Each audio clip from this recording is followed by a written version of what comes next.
अमरावती येथे समोर आलेल्या घटनेनंतर यामध्ये पोलिसांसोबत आता अल्पसंख्याक आयोग सुद्धा यामध्ये जे आहे ते संपूर्ण या घटनेत चौकशी करणार आहे आणि आरोपीला कठोर शिक्षा व्हावी याची जे आहे ते एकूणच मागणी सरकारकडे करणार आहे। आपल्यासोबत याविषयी बोलण्यासाठी अल्पसंख्याक आयोगाचे अध्यक्ष पॅरेकन जे आहेत। सर, सध्याला काय सद्यस्थिती माहिती आहे? कारण अनेक माहिती जी आहे ते वेगवेगळ्या माहिती जी आहे ते पसरवली जात आहे। 150 पेक्षा अधिक व्हिडिओ समोर आले आहे। मात्र तुम्ही अधिकृत तिथल्या पोलीस अधीक्षकांशी बोलले, तुम्हाला काय अधिकृत माहिती दिली आहे?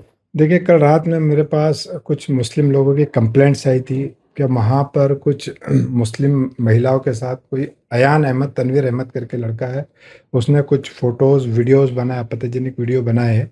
तो ऐसी मेरे पास कंप्लेंट आई, तो मैंने सुबेरे जो है मॉर्निंग में वहाँ के जो एसपी है श्री विशाल आनंद जी से बात किया। तो उन्होंने मुझसे कहा कि 8 मुस्लिम महिलाएँ जो है, उनके 6 के फ़ोटोग्राफ्स मिले हैं और 2 के वीडियो मिले और एक 18 वीडियो कुछ अलग है। तो 2 वीडियो बहुत ही ख़राब है, ऐसा उन्होंने मुझसे बताया।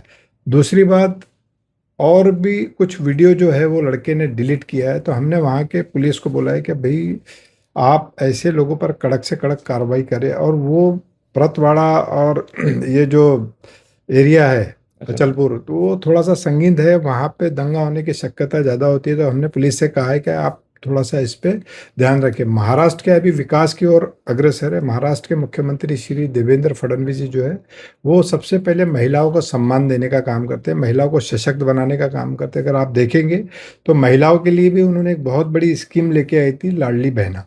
तो महिलाओं के साथ अगर कोई भी महाराष्ट्र में उनका नाम, उनकी बदनामी करना चाहेगा या ऐसा कोई भी कर्मकांड करेगा, तो महाराष्ट्र की सरकार उसको छोड़ेगी नहीं। मात्र सर, या घटनेत आतापर्यंत कोणत्याही पीडित तरुणी असतील, महिला असतील, त्यांनी तक्रार दिली नाही। त्यामुळे अल्पसंख्याक आयोगाच्या माध्यमातून काही आव्हान जे आहे ते केलं जाणार का? आणि तुमच्याकडे किती तक्रारी प्राप्त झाल्या आतापर्यंत?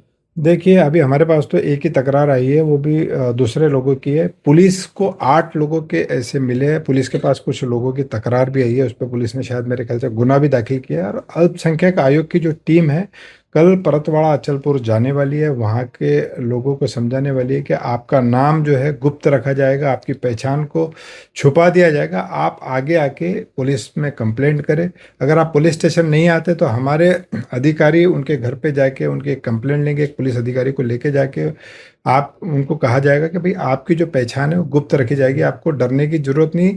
महाराष्ट्र की जो सरकार है वो आपके साथ है।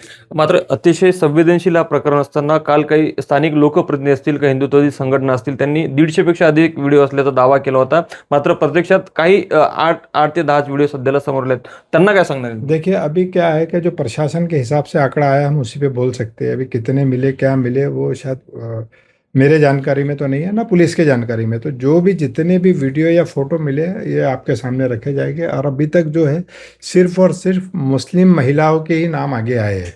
अभी किसी भी धर्म की महिलाओं के नाम आगे नहीं आए हैं। जो वहाँ के एसपी जो है विशाल आनंद जी, उन्होंने मुझे बताया, उस हिसाब से अभी पुलिस वहाँ की कार्रवाई कर रही है। सर, ज्या पद्धतीने ही घटना घडली, अगदी खराब प्रकरण राज्यात ताजं असताना हे प्रकार समोर आले, त्या प्रकरणात एसआयटीच्या माध्यमातून सध्याला चौकशी सुरू आहे। काय वाटतं, या घटनेत सुद्धा एसआयटीची मागणी करायला? बिल्कुल, मैं यहाँ के जो मुख्यमंत्री श्री देवेंद्र फडणवीस जी को आज ही लेटर लिखने वाला हूँ कि भाई यहाँ पर भी आप एसआईटी का गठन करके ये जो आरोपी है इसके खिलाफ चौकसी करें। इसमें और भी लोग शामिल हो सकते हैं और इस पर कड़क से कड़क कार्रवाई हो।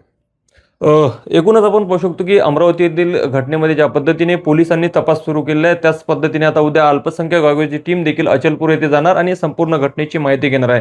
त्यामुळे आरोपी वर कठोर कारवाई व्हावी अशी मागणी ते मुख्यमंत्र्यांकडे सुद्धा करणार आहे। त्यामुळे अजूनही काही पीडित तरुणींचे नावं जर समोर येत असतील तर त्यांनी जे आहे ते समोर येऊन तक्रार द्यावी, त्यांची माहिती गुप्त ठेवण्यात येईल अशा पद्धतीचं आवाहन देखील एकूणच अल्पसंख्याक आयोगाच्या वतीने करण्यात आलेलं आहे। लोकशाही मराठी करता मी ज्ञानेश्वर पवार, नागपूर।